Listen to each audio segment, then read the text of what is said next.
Hello everyone, in this video I'm going to show you how to remove background in your video in CapCut.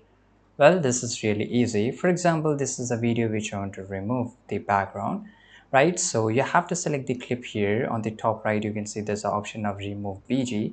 Now click on it. Now we have the AI basically auto removal. So just click on this and it will auto remove the background. As you can see here, it's applying auto cut. So it is around 90% and it got to 100%. As you can see here, the background has been completely removed. In some of the clip section, it doesn't work properly. It depends upon how much there is a motion blur. Well, there's another option. So this is a stylish features of auto removal.